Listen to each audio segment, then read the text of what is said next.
Hi, it is still Garnet, and it is still Sunday, July 26, 2026, in Chiang Mai, Thailand. Episode 3, this is a continuation of Are Brainwaves Real? An exploration into some kind of foundation ideas that then allow us to better understand and explore brain entrainment and brain engagement, which is the paper I thought would be the first one. Maybe I have to unpack a little bit. Okay, so where we were, I last spoke about peak alpha and as an example of how exact in reality it is and the importance of the interpreters in the EEG, also known as, of course, the algorithms. There are different types. And that fast Fourier transform that takes the volcano of electrical activity coming out the top of the head and tries to make sense of it by certain kinds of calculations and a kind of an averaging of complexity. So we end up with a nice, neat number. Okay. The emerging curiosity is, well, even taking these nice round numbers, so what? Do they mean something? Are they just the foam on the beer that you kind of sip through, but you really want the liquid underneath? Is it an epiphenomena of a core process, or is it actually the process kind of demonstrating itself? So we've got I'll put it like the brain waves that are in the head that are coming out so we can measure them. So that's an inside out process. Well, then the idea is, well, if we think that they're important, we don't really know how or why, but if they're important, can we find any kind of correlation that if this number, then this cognitive state or this subjective feeling or this kind of mind quality is somehow connected. And this is where it gets pretty dicey to me personally, because, I approach all of this with what I'll call the 3 C's: curiosity,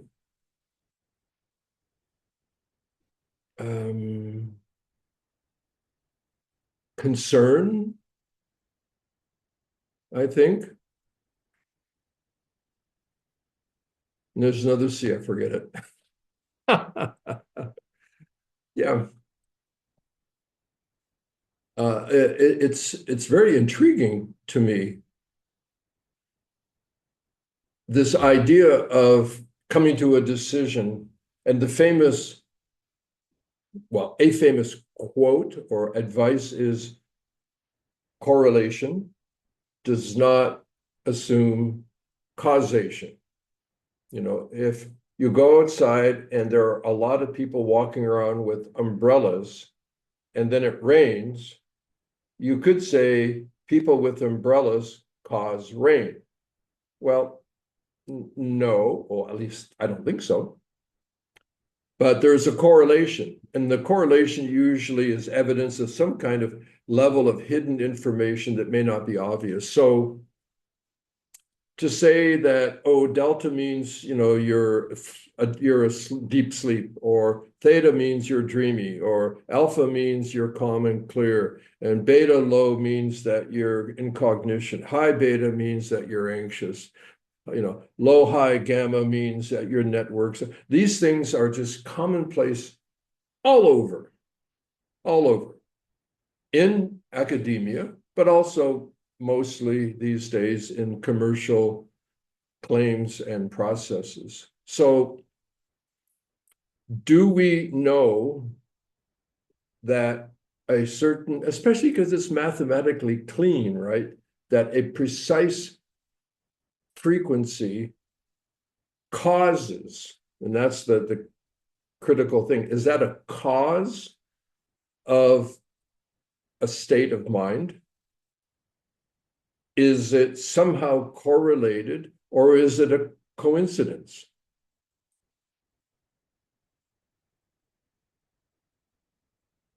Yeah. Suffering the unknown is difficult for us. So we like to come up with a story or an opinion. And that's the drift that is the concern that I have. I'm not against it. It's not a for or against a good or bad. It's just an aspect of a mix of curiosity and concern, and the other C, whatever it was. So what we see is this idea that a certain frequency, which in the brain, as far as we know, this sustained, pure, whole integer frequency over the course of seconds and minutes and more, it never occurs in the brain. It would be, you could say, unnatural. I mean, minimally uncommon, if not unnatural, means it doesn't happen in the brain. The brain is awash with fluttering, flickering, many decimal point processes. Everything is a frequency. Again, I'll get myself into trouble here. I don't think so. I think all frequencies are vibrations, but not all vibrations are frequencies. Well, what's a frequency? A frequency, as far as I understand, is a very regular, periodic, clean, sustained oscillation or vibration. But vibrations, as we know, well, I'll go shake the table here. It doesn't necessarily have periodicity that is sustained. It can go in and out. Technically it's called a non-sinusoidal wave, meaning it's not nice and clean and clear like they show. It has a lot of perturbation and a lot of funny stuff that happens in it. So this idea that a pure frequency exists in whole integers as a sustained marker of some activity, and that's what we're measuring, leads to this other conclusion. And this is where my big concern comes in. The conclusion is, well, if we then take that, let's say 12 hertz, or these days 40 hertz, another big topic, and we kind of shoot it into the brain, either through flickering light or pulsing sound or magnetics, pulse magnetics, that the brain will go, oh, I know you. And because I know you, and that frequency is causative of a certain brain mind state, we can make the brain do that by shooting these things into the brain. That premise is the core of brain entrainment. It gets a little bit more complicated here, but trying to keep it simple, but not too simple. This pretty kind of deep stuff, so just slowing down a little bit to try not to confuse you. But that from what is known in credible, verified neuroscientific research about doing this, what it seems is that by shooting this signal in and sustaining it, not moving and shifting and changing, which is kind of what music does, but staying there, you can measure that with an EEG. You'd say, oh, the brain has entrained to that signal. Let's say 12 hertz, just choose one. The interesting thing, well, there are many interesting things, is what actually is the EEG measuring? Is it measuring the brain's response and going into entrainment? Or is it measuring the brain's reaction to an external signal? I think it's more the second, because as soon as you stop the external signal, within milliseconds, not instantly, but for all purposes, right away, the brain stops firing at that signal.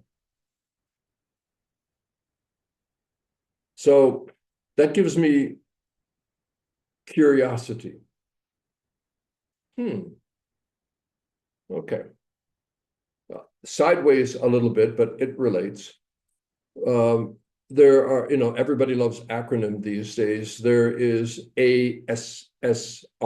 That's about the hearing thing. It means audio steady state response. Okay. You could also do that with flickering light. It would be called VSSR, visual steady state response. But there's a better term that gives me my interest. It's called SSVEP. SSVEP. SS, steady state. V, visual. EP, evoked process. Oh, maybe ER. Evoked potential. EP, evoked potential.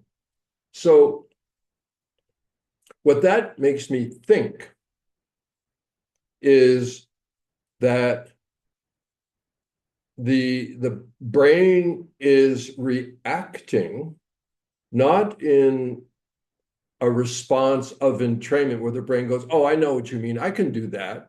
And I can do that for a long time. I'm guessing that the brain says, oh, oh, oh, oh, oh, and is firing as a result of this. It evokes a potential response. It evokes. So the SSVEP, to me, is more indicative of what I think is happening. So is this process actually an entrainment or not?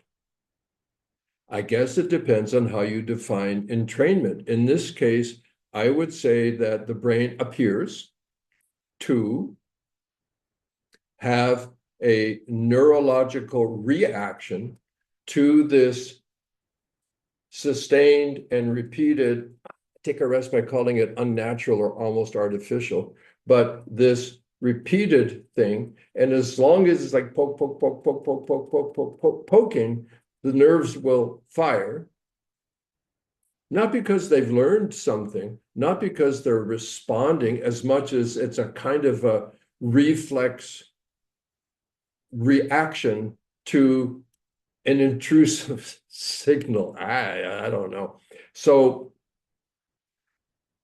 that is my doubt. Now, in meta study is when somebody says, oh, look at all these studies on a certain topic. Let's analyze all these topics, all these, not topics, all these papers, all these studies. Let's look at them as a whole and see if we can get better information out of it instead of looking at just one study. Because only one study is exciting and dangerous at the same time, because, that's the whole thing in science. Review it, replicate it. And so the meta studies looks at it all. And this is, I forget the authors, I don't have it in front of me. It's a pretty recent paper. It's 2 or 3 years old, maybe 2023. And they studied 14 studies in their meta study about brain entrainment using conventional stimulation techniques. And by my memory, 8 of the studies were nullified. There was no evidence. 14. So the other 5 were showing weak but inconclusive. And then the last one, making 14, I think, I don't know, that it was scrambled eggs. They couldn't interpret it to any conclusion. So, the way that things go public, the way things get simplified is understandable, but I do have, it's bugging me. I can't remember the third C. I thought I was so smart to have three C's. Curiosity, I don't know, and concern that when I look at all of this, because I live and work and use technology with brainwaves, brain engagement comes from a different point of view. It's this predictive brain coding concept, prediction errors, neuroplasticity, attention. Carhart-Harris's great stuff with the entropic brain, his rebus with Carl Friston. So my point of view is let's work with brain waves in a manner that is defensible by the most recent research and isn't too quick to kind of lump it all together. Okay. Well, this is what I do when I think about things. So I hope it kind of, makes us all look closer without a very quick to what could be an oversimplified conclusion about brainwaves. Are brainwaves real? Yes, absolutely. The way that we relate and conceptualize them, I think, is a to be continued topic. Thank you very much. See you next time.